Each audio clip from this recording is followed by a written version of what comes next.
Skip it up and that up.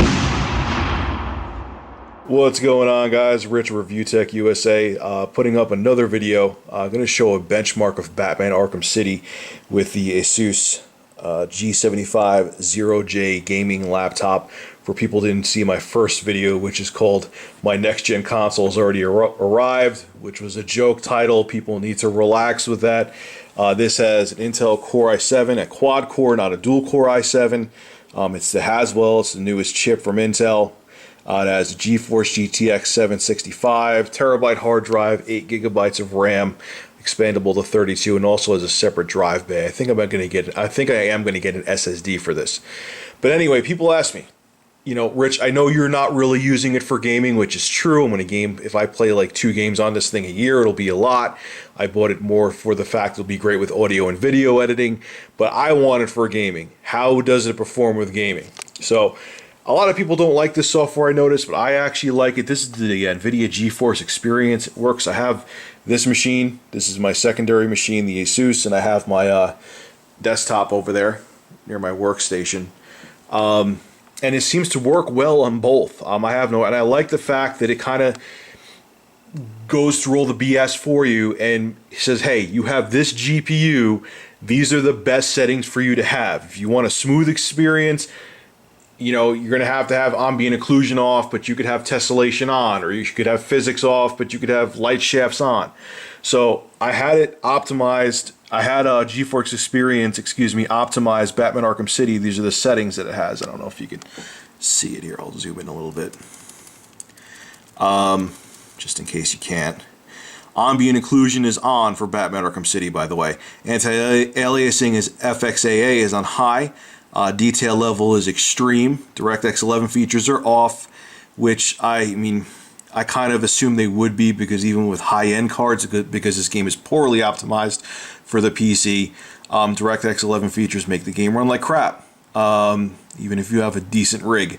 Distortion is on, yes. DirectX 11 tessellation is off, obviously, because DirectX 11 features are off. Dynamic shadows are on, full screen on. Physics is off, which, you know, for a mobile chipset, I kind of assumed they would be. A little disappointed with that, though. Maybe I'll do another benchmark run through with them on and see how much it bangs the frame rate. Lens flares are on, light shafts are on, reflections are on, and the resolution's running at a full 1080p native. So let's launch this and see how the benchmark runs with the optimized NVIDIA settings. Alright, focus. So now I started up the Batman Arkham City benchmark with the NVIDIA customized settings, or optimized settings, I mean to say, and let's see how the game runs. Now keep in mind, like I said before, physics are off. Now we're averaging about 60 frames per second. NVIDIA, what's up with your recent drivers, man? On every GPU I'm using, everything has micro stutter. What's up with that? Alright, here we go. I have an average of 57 frames per second. Keep in mind, DirectX 11 features are off and physics are completely off. The next run through, I'm going to, just out of curiosity, put physics on like medium or low. I'll think about what I'm going to do with that. Like right here, where you would see a lot of physics effects. If you had physics turned on, like you'd see all the glass just bouncing all over.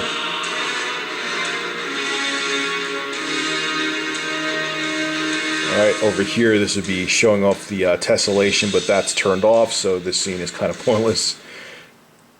And I think then there's the lion head that we go to, where we spin around it, yep. And this is also would be, you know, seeing how your card handles DirectX 11, but that's turned off, so this scene's pointless as well.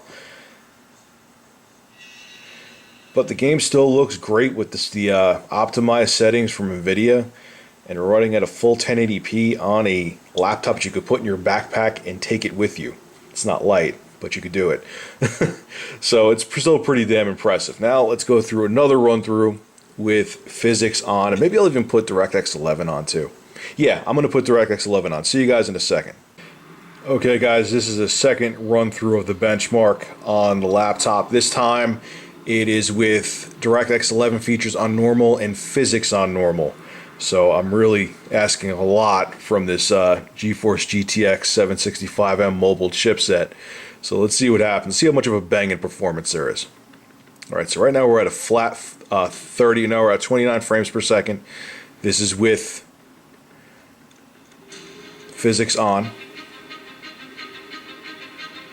And once again, also tessellation is on normal. DirectX 11 features, I should say, are on normal. We're averaging about 28 frames per second. You're definitely taking a hit here.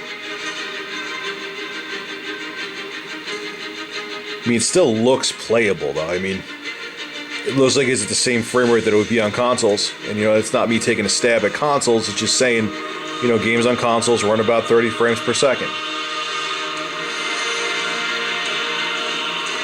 Averaging still about 28 frames a second. The minimum says 15, but I think it's when it transitions between scenes and it has to hit the hard drive.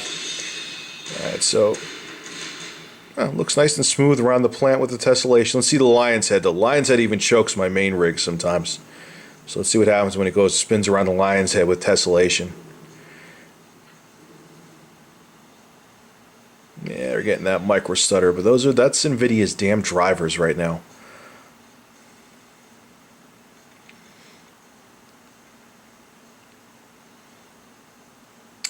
Okay, so definitely a difference. I believe before it was like 57 or 58 frames per second average. Now it's 28. The whole thing looked playable though. So yeah, you can turn on the DirectX 11 effects if you're really into having those extra layer of prettiness with your games, and you'll take a hit in frame rate, but it'll still be playable. It's not like it's in the low 20s. And you have also the physics features on. Had them on normal and it looked great. So this is the reason why I did this video. This is how it is. You get a gaming laptop.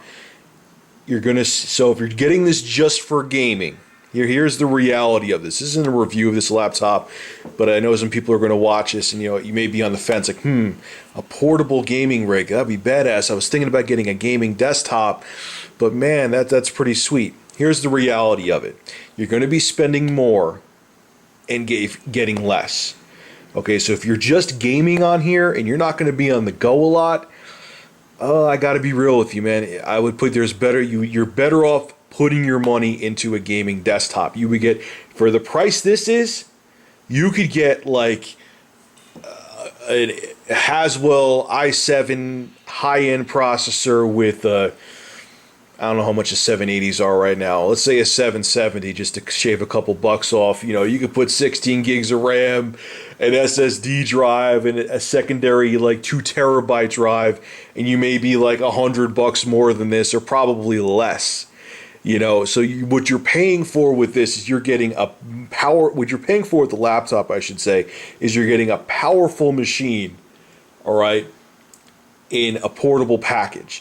I wanted this because if I want to do editing on the go, video on the go, if I want to use Pro Tools on the go, this is going to do it and then some. The gaming, like I said, is nice, but like I said, you're paying to have everything made portable.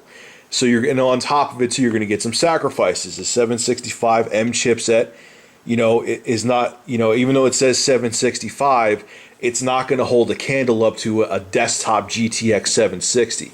And that's why I made this video for you guys who were like, maybe you're going from console thinking about getting a gaming PC. You don't understand how the numbers and everything work. This is a perfect example. Yes, this is a gaming laptop, but don't expect it to give you the same performance you would even get from maybe even like a mid-range gaming desktop. You're paying for the portability, and there's still sacrifices that have to be made to get all of this power into a small package. So if you're just buying, if you're thinking about just buying this for gaming, I would think twice. If you're buying it because you want to do gaming and other things like I'm doing, I think it's a hell of a deal. So weigh out what you want to do before you purchase it. That was the key point to this video. All right, guys, this is Rich Review Tech USA. I wish that game, that Dynasty Warriors 8, is 19 gigabytes. That's what's killing me too tonight. But anyway, hope you enjoyed this video. I know this isn't like a true review of this, but this kind of gives you a litmus of what this laptop can do. All right, I'm going to sign out, try to go to bed, and I will see you guys in the morning. I'll have news stories up later on today. Have a good one.